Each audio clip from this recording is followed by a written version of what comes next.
اگلا سوال ہے قرآن حکیم سیکھنے کا کوئی آسان طریقہ بتا دیں ترجمہ و تفسیر کے لیے، اور اس حوالے سے کوئی ویڈیوز وغیرہ بھی ریکمینڈ کر دیں۔ میرے بھائیو، قرآن حکیم سیکھنے کا آسان طریقہ یہ ہے کہ اپنی مادری زبان میں جو ترجمے اویلیبل ہیں ان کو پڑھنا شروع کر دیں۔ تفسیر جس کی مرضی پڑھیں، بس یہ دیکھ لیا کریں وہ تفسیر میں اپنی ذاتی رائے لکھ رہا ہے یا کسی حدیث، اور حدیث بھی صحیح ہونی چاہیے، اس کا ریفرنس دے رہا ہے، سب کی پڑھیں آپ۔ یعنی قرآن حکیم کی اگر آپ نے تانا بانا سمجھنا ہے تو مولانا مودودی کی رحمہ اللہ کی جو تفسیر ہے تفہیم القرآن بیسٹ تفسیر ہے، اور انہی کے ہم اثر غامدی صاحب کے استاد، یہ بھی خیر غامدی صاحب کے استاد ہیں، وہ دوسرے امین احسن اصلاحی صاحب کی تدبر القرآن بہترین کی تفسیر ہے قرآن حکیم کی۔ تفسیر ابن کثیر بھی ہے جو شیخ زبیر صاحب کی تحکیم کے ساتھ آئی ہے، اس میں ضعیف روایتوں کے اوپر حکم بھی لگ گئے، وہ بھی اچھی تفسیر ہے۔ احسن البیان جو سعودیہ عرب سے مفت قرآن حکیم دیا جاتا ہے، وہ بھی بڑی مختصر اور جامع ہے، یہ ہم نے ساری اپنی ویب سائٹ ahlsunnatpak.com پہ رکھی ہوئی ہے۔ ویڈیو میں دیکھنا ہے تو بیان القرآن 108 گھنٹے میں 1998 میں ڈاکٹر اسرار صاحب نے ریکارڈنگ کروائی تھی پوری قرآن حکیم کی تفسیر، میں نے کافی دفعہ وہ دیکھی ہے، وہ دیکھیں۔ ہماری اپنی ریکارڈنگ موجود ہیں الحمدللہ، 296 لیکچر ہو چکے ہیں قرآن تفسیر کے، 25واں پارہ چل رہا ہے، وہ آپ دیکھ سکتے ہیں۔ اس کے علاوہ صوت القرآن چینل جو ہے پاکستان میں 92 کے اندر وہ سٹارٹ ہوا تھا، ماشاءاللہ ابھی تک چل رہا ہے، اور اردو ترجمے کے ساتھ بھی، انگلش ترجمے کے ساتھ بھی، امام کعبہ کی آواز میں، مشاری راشد کی آواز میں قرآن حکیم کی تلاوت اور ساتھ ترجمہ۔ آپ یوٹیوب کے اوپر بھی چلے جائیں، آپ کو عربی اور اردو ترجمہ مل جائے گا، اس میں بڑی آسانی ہوتی ہے۔ بندہ اگر لانگ ڈرائیو کے اوپر جا رہا ہے، یہ گھر بیٹھا ہوا ہے، کانوں میں لگا کے آپ صورتیں جو ہیں وہ پوری صورتیں سنیں۔ شروع سے قرآن بے شک شروع کرنا ہے تو کریں، لیکن میرا مشورہ یہ ہے کہ آپ 30واں پارہ کم از کم ایک صورت کو کور کر لیں، 29ویں پارے جو چھوٹی صورتیں ہیں ایک مجلس میں سنیں تاکہ پورا مضمون آپ کو سمجھ آ جائے۔ ادروائز آپ جہاں سے مرضی شروع کریں، خیر ہی خیر ہے اس کے اندر۔ تو یہ آڈیو ریکارڈنگ جو ہے یہ بہت بہتر موڈ ہے اس حوالے سے۔ اور آج کل ایک اور موڈ بھی آ گیا، وہ اینیمیشن والا ہے۔ آپ دیکھیں گے یوٹیوب پہ بے شمار چینلز بنے ہوئے ہیں کہ جو کچھ تلاوت کی جا رہی ہے نا اس کو انہوں نے اینیمیشن میں، ویڈیو میں پکچرائز کروا دیا۔ جیسے سید صداقت علی کی آواز میں سورہ الرحمن ہے، اس کے پیچھے پوری اینیمیشنز چلتی ہیں، جو اس میں آ رہا ہوتا ہے انہوں نے قریب اس کی ویڈیو فلمانے کی کوشش کی ہے، سورۃ الملک کی۔ اس قسم کی ویڈیوز بھی آپ کو یوٹیوب کے اوپر بے شمار مل جائیں گی۔ ہمارے بھی ایک درس میں بھائی آتے ہیں، آج کل سعودیہ میں مقیم ہیں، وہ انہوں نے بھی ایک چینل اس حوالے سے بنایا ہے، اور انہوں نے تازہ ایک چینل بنایا، آپ اس کو سارے جن لوگ بھی یہ ویڈیوز دیکھیں اس کو سبسکرائب کریں، اپنے نام کے اوپر ہی انہوں نے چینل بنایا، ان کا نام ہے نایاب ثناء اللہ، NAYAB SANAULLAH، اس نام سے ان کا چینل ہے، اس کو آپ وزٹ کریں۔ اس کے اوپر انہوں نے اس قسم کی یعنی آڈیو ریکارڈنگز اور اینیمیشنز کے ساتھ وہ چھوٹی صورتیں اور آیات اکٹھی کر کے انہوں نے، اس کے علاوہ بھی آپ کو مل جائیں گی۔ تو ہم تو اوپنلی جو بھی اچھا کام کر رہے ہیں اس کو آپ اپریشیٹ کریں جی، ٹھیک ہو گیا۔ اگلا سوال ہے، ایسا کام جو نبی صلی اللہ علیہ وآلہ وسلم سے ثابت نہ ہو اور نہ ہی کسی صحابی سے کوئی قول ملتا ہو، البتہ تابعین سے ثابت ہو، تو کیا وہ کام کر سکتے ہیں؟ بالکل کر سکتے ہیں، اگر صحابہ میں اس کام کی مخالفت یا نبی علیہ السلام کی مرفوع احادیث میں اس کی مخالفت نہ پائی جاتی ہو۔ اگر مخالفت پائی جاتی ہوگی پھر نہیں کر سکتے۔ میرا تو ایک اسی مجلس میں ہی ایک دفعہ ڈسکشن کے دوران ایک کلپ چڑھا ہوا ہے، کیا اقوال صحابہ بھی حجت ہیں؟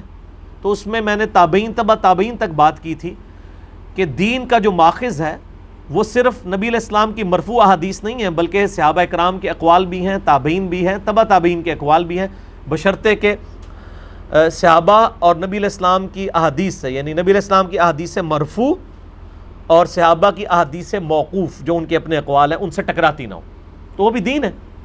جیسے کوئی مرفوع حدیث نہیں ہے اس حوالے سے سوائے 2 موقوف روایتوں کے، جو سیدنا علی کے اپنا قول ہے فضائل صحابہ احمد بن حنبل کی کتاب میں، کہ میری وجہ سے 2 فرقے دوزخ میں جائیں گے، ایک میری محبت میں غلو کر کے، ایک میری دشمنی میں، اور میری وجہ سے 2 فرقے گمراہ ہوں گے، ایک میری محبت میں غلو کر کے، ایک میری دشمنی میں۔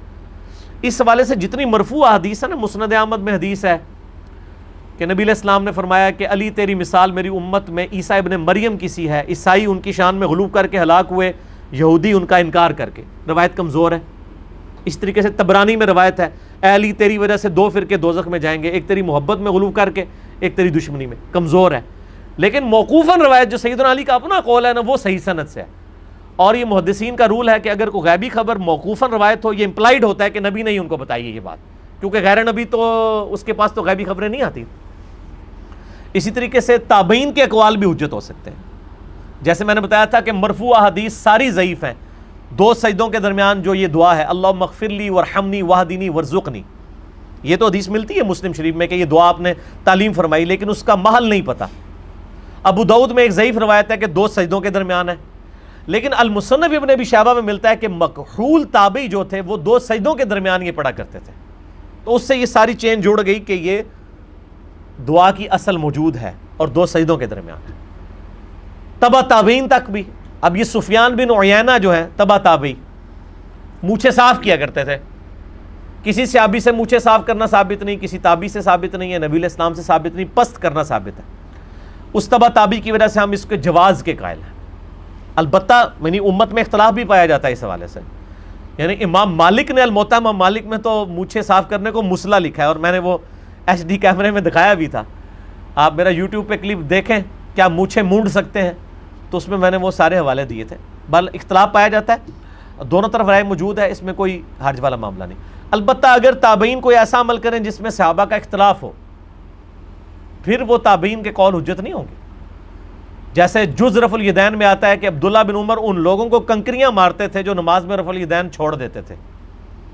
اب عبداللہ بن عمر ایک متبع سنت صحابی ہیں، وہ کنکریاں مار رہے ہیں اس بات کے اوپر کہ کوئی شخص رفع الیدین کے بغیر نماز پڑھ رہا ہے، اس کا مطلب ہے کہ وہ اس چیز کو غلط سمجھتے ہیں۔ اب صحابی ورسز تابعی آ گیا، وہ چھوڑنے والا کو تابعی ہوگا یقیناً، کوئی بریلوی دیوبندی اہل حدیث شیعہ تو نہیں ہوگا، اس زمانے میں تابعی ہوگا۔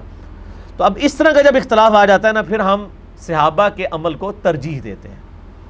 جہاں پہ صحابہ اور نبی علیہ السلام کے درمیان کسی معاملے میں اختلاف آ جائے اور واقعی وہ جینون اختلاف پایا جاتا ہو، پھر وہاں نبی علیہ السلام کی حدیث کو ہم ترجیح دیتے ہیں اور صحابی کے قول کو پرائورٹی نہیں دی جاتی جہاں کہیں اختلاف پایا جاتا ہو اس حوالے سے۔ جیسے حج تمتع کے مسئلے میں مسلم شریف میں پورا باب ہے کہ حضرت عمر نے حج تمتع پہ پابندی لگا دی تھی، لیکن بعد میں صحابہ نے نہیں اس کو قبول کیا۔ آج پوری امت آلموسٹ 95% سے زیادہ لوگ حج تمتع کرتے ہیں۔ اب خلیفہ راشد ہیں، لیکن ان کے عمل جو ہے سنت کے خلاف ہے۔ جامعہ ترمذی میں 824 نمبر حدیث ہے 824 کہ ایک اہل شام میں سے ایک شخص نے آ کے عبداللہ بن عمر سے کہا یہ حج تمتع جائز ہے؟ ان کا جائز تو سنت ہے، ایک سفر میں حج اور عمرے کو جمع کرنا، چاہے وہ تمتع کے ذریعے ہو چاہے قران کے ذریعے۔ قران میں آپ ایک ہی احرام میں دونوں کر لیتے ہیں، تمتع میں آپ کھول، لیکن ہے یہ دونوں تمتع اس حوالے سے ہے کہ آپ ایک سفر میں حج اور عمرے سے بیک وقت نفع اٹھاتے ہیں، اس لیے ان دونوں حجوں کے اگینسٹ آپ نے قربانی بھی کرنی ہوتی ہے۔ حج قران، اچھا حج افراد جو ہوتا ہے اکیلا حج جس میں آپ عمرہ نہیں کرتے، اس میں آپ نے قربانی نہیں کرنی ہوتی۔ تو عبداللہ بن عمر نے کہا یہ تو سنت ہے، نبی علیہ السلام نے کیا، ہمیں حکم دیا۔ تو نیکسٹ اس نے پہلے منوا لی بات، پھر اس نے کہا آپ کے والد حضرت عمر وہ تو روکتے تھے۔ اب اس کا یعنی خیال یہ تھا کہ میں یہ اہل شام میں سے تھا، حضرت معاویہ کا دور تھا، شام سے کوئی آیا تھا چل کے، تو انہوں نے کہا یہ بتاؤ اگر کسی چیز کا حکم نبی علیہ السلام دیں اور میرا باپ اس کی مخالفت کرے تو نبی کی بات مانی جائے گی یا میرے باپ کی؟ یہ تربیت ہے جناب، یہ حضرت عمر کے بیٹے کا جھگڑا ہو سکتا ہے، ایک صحابی کی یہ تربیت ہو سکتی ہے۔ انہوں نے کہا نبی علیہ السلام کی، تو انہوں نے فرمایا نبی علیہ السلام نے حج تمتع کیا، ہمیں حکم دیا، یہ جرأت تھی۔ تو اب خلیفہ راشد کا عمل بھی اگر نبی علیہ السلام کے حکم سے ٹکرا دے تو وہ نکل جائے گا۔ مسئلہ 197 میرا آپ سن لیں، 4 اماموں کی گستاخی کے حوالے سے جو میرے اوپر الزام لگایا گیا تھا، تو میں نے اس کے جواب میں اس طرح کے کئی ایک واقعات احادیث کی کتابوں سے بتائیں، آج محل نہیں کہ میں اس کی تفصیل میں جاؤں۔ جمعہ کے خطبہ میں امام کا لکڑی کے آسا پکڑنا صحیح حدیث سے ثابت ہے؟ بالکل ثابت ہے، وہ بخاری مسلم میں حدیث ہے نا۔ آپ صلی اللہ علیہ وآلہ وسلم ایک کھجور کا تنا تھا، اس کو یعنی اسے سہارا لے کے یعنی آپ صلی اللہ علیہ وآلہ وسلم خطبہ دیا کرتے تھے، اور جب ممبر آپ کے لیے بن گیا، آپ ممبر پہ چڑھے تو صحابہ کرام کہتے ہیں کہ اونٹنی کے بچے کی سی رونے سی آواز آئی، اور صحابہ کہہ رہے ہیں میرے کو نظر بھی نہیں آ رہا، تو وہ تنا رو رہا تھا۔ آپ صلی اللہ علیہ وآلہ وسلم اپنے ممبر سے اترے، اس کو آ کے ہاتھ رکھا، دلاسا دیا تو وہ ہچکیاں لیتا ہوا خاموش ہو گیا. یہ معجزہ ہے، بخاری مسلم دونوں میں ہے نبی صلی اللہ علیہ وآلہ وسلم کا. تو اس لیے یہ عصا لینا جو ہے نا وہ سنت ہے. اور صرف عصا پکڑ کے خطبہ دینا سنت نہیں ہے، وچ بھی قرآن و سنت بیان کریا کرو. وچ تسی سارے قصہ کہانیاں بزرگ بابیاں تے بیان کرتے ہیں آپ لوگ. مطلب آپ خطبے میں جو آپ صلی اللہ علیہ وسلم کے خطبہ جو ہے وہ قرآن کی آیات ہوا کرتا تھا، صحیح مسلم میں حدیث ہے. آپ یعنی ظواہر کو تو لے رہے ہیں، پگڑی کو لے رہے ہیں، داڑھی کو لے رہے ہیں، باقی جو اصل چیز ہے وہ نہیں لے رہے. یہاں پہ بھی آپ عصا پکڑنے کو لے رہے ہیں، جو تقریر ہو رہی ہے وہ قرآن و سنت کے مطابق ہونی چاہیے. اصل چیز یہ ہے. ٹھیک ہے جی. تو اگر کوئی عصا نہیں بھی پکڑتا تو اس کا خطبہ ہو جائے گا، لیکن عصا پکڑ کے، پگڑی پہن کے، داڑھی بھی پہن کے ہی رکھ کے نہیں، داڑھی بھی پہن کے وہ قرآن و سنت کے خلاف عقائد لوگوں کو بتا رہا ہے، پھر تو کوئی اس کی ایکسیپٹیبلٹی نہیں ہے. ٹھیک ہو گیا جی. بھائی ہمیں تمام مسلمانوں کے درمیان اتفاق و اتحاد کی بات کرنی چاہیے، نہ کہ دوسروں پر غیر ضروری تنقید اور ان کا مذاق کا رویہ ہونا چاہیے. بالکل میں آپ کے ساتھ ہوں جی، اتحاد امت ہونا چاہیے. ہم نے اتحاد کرا دیا ہے. جب ہم نے لوگوں کو بتایا کہ جی دیکھیں ان کے بزرگوں نے یہ غلطی کی اور ان کے بزرگوں نے یہ کی، تو وہ دونوں آپس میں گلے سے لگ کے روتے ہیں اور کہتے ہیں یار ساڈے بزرگ بھی غلط سن، تو بھی غلط نے، چلو بس ایک دوسرے نے، تو سارے اتفاق ہو گیا. اس کا ثبوت یہ ہے کہ آپ دیکھیں اہل حدیث کے مولوی بریلویوں کے حق میں میرے خلاف ویڈیو ریکارڈ کروا رہے ہیں. تو اتحاد امت تو مجھ سے بڑھ کے کس نے کروایا؟ اگ پانی میں اکٹھا کر دیتا جائے. یہ تواڈے سارے بزرگ اتحاد امت نہیں سن کرا سکتے. دیوبندیوں کے علماء بریلویوں کی سپورٹ میں میرے خلاف کلپ چڑھا رہے ہیں، اور بریلویوں کے علماء دیوبندیوں اور اہل حدیثوں کی سپورٹ میں میرے خلاف کلپ چڑھا رہے ہیں. تو اتحاد امت تو ہم نے کروا دیا ہے، کیونکہ وہ اس لیے کر رہے ہیں تاکہ ہمیں یہ سپورٹ ملے کہ ہم آپ کے بابوں کا دفاع کر رہے ہیں. ایک بابا بچاؤ مہم چل رہی ہے، لیکن نہ میں وہابی نہ میں بابی، میں ہوں مسلم علم و کتابی. میرا اتحاد امت پہ بھی ایک کلپ ہے، آپ دیکھیں. اس میں میں نے طارق جمیل صاحب کی ایک ورڈک کوٹ کی تھی. وہ کہتے ہیں کسی کو چھیڑو نہ، اپنا چھوڑو نہ. میں نے کہا نہ، اپنا پہلے چھوڑو، دوسرے کو بھی چھیڑو. سب کے پاس کچھ نہ کچھ سچائی ہے، پھر اتحاد امت ہوگا. اتحاد امت تو جو میں نے سمجھا ہے نا اللہ کے فضل سے، اتحاد امت بابوں پہ نہیں ہوگا، قرآن و سنت پہ ہوگا. اگر آپ کہیں گے اپنے اپنے بابے بھی سلامت رہیں اور قرآن و سنت بھی سلامت رہیں، نہ، یہ بیک وقت آگ پانی اکٹھا نہیں ہو سکتا. اس کی پہلی شرط یہ ہے کہ آپ اپنے اپنے بزرگوں سے دستبردار ہو کر اللہ نے جس کو ہمارا بزرگ بنایا سیدنا و مولانا امام اعظم محمد رسول اللہ صلی اللہ علیہ وآلہ وسلم کو اپنا امام مان لیں. ٹھیک ہے. کسی فرقے یا اولیاء اللہ پر تنقید نہ کیے، ان کا مذاق نہ اڑایا جائے. اولیاء اللہ کا مذاق تو سارے اڑا رہے ہیں.